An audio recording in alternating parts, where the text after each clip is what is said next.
La ville éternelle brêle, sous le regard terrifié du monde antique.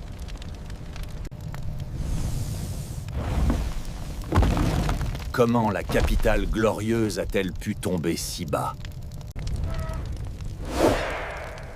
Abonnez-vous pour comprendre la chute brutale de l'Empire romain.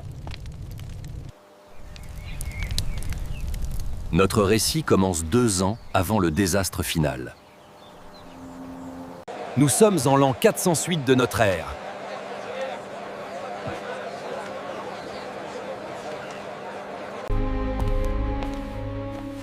L'Empire est divisé et rongé par les intrigues politiques.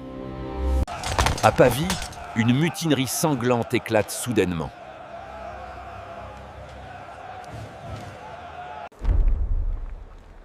Le généralissime romain est exécuté sur ordre du palais.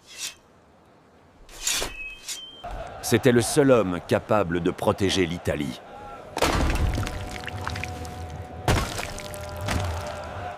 Sa mort laisse les légions romaines sans véritable chef.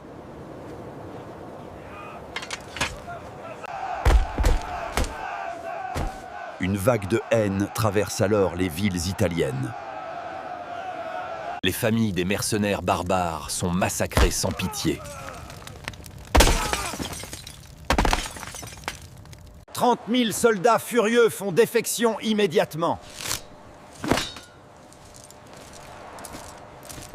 Ils rejoignent le camp ennemi pour chercher vengeance.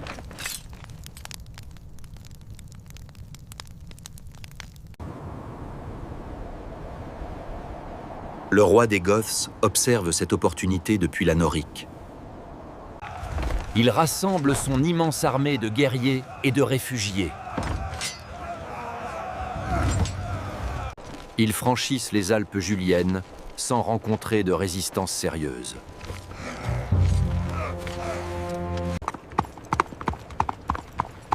Le roi des Goths ignore la ville fortifiée de Ravenne.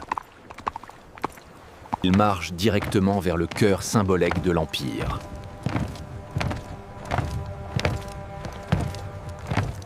En fion d'année 408, les Goths atteignent le Tibre. Ils encerclent les murs d'Aurélien et bloquant le ravitaillement.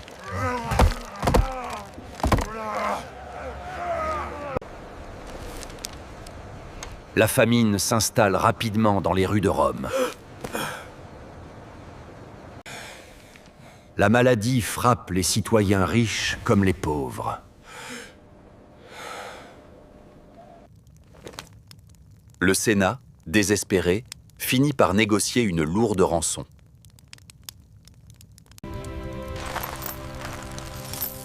Il livre de l'or, de l'argent et du poivre. Le roi des Goths lève le siège temporairement.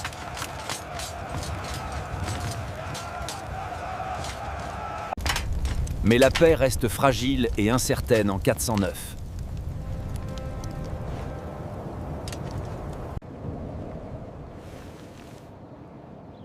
L'empereur d'Occident se cache dans les marais de Ravenne.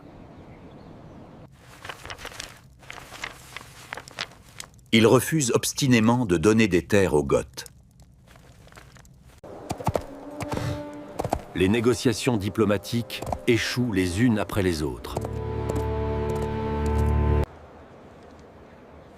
Le roi des Goths tente de placer un usurpateur. Cette manœuvre politique échoue également face à l'intransigeance impériale. La famine revient menacer la population romaine l'année suivante.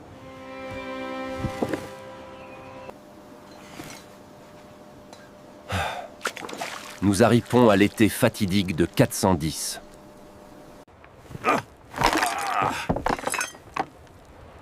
Je refuse ce simulacre de négociation. Le roi ordonne à ses troupes de reprendre le siège. C'est le 24 août de l'an 410. La nuit tombe sur la porte Salaria au nord.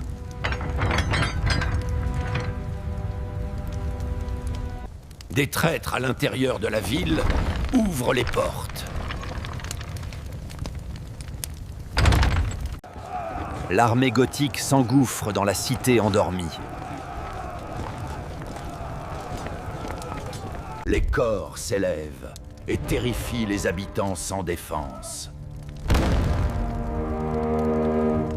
Pour la première fois en 8 siècles, Rome est prise.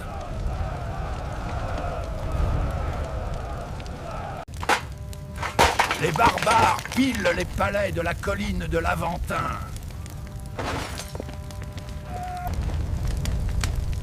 Ils incendient les jardins de Salluste, près des murs.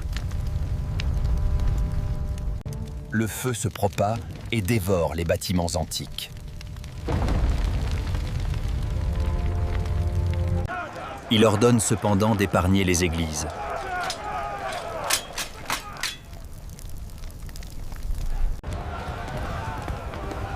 La basilique Saint-Pierre devient un refuge pour les survivants. Mais les statues païennes sont fondues pour leur or.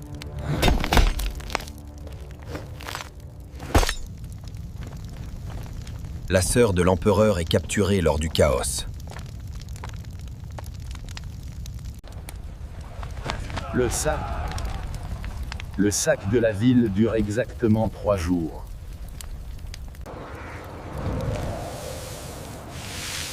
Les rues sont jonchées de cadavres et de débris.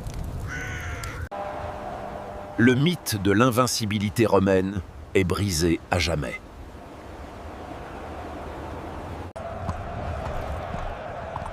Le 3e jour, l'armée gothique quitte la ville dévastée. Il marche vers le sud, en direction de la Campanie. La nouvelle du sac traverse la mer Méditerranée.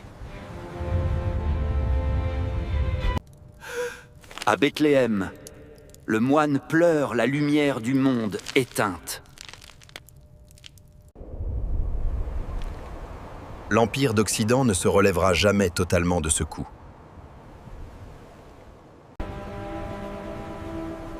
Le monde antique a changé de visage cette nuit-là.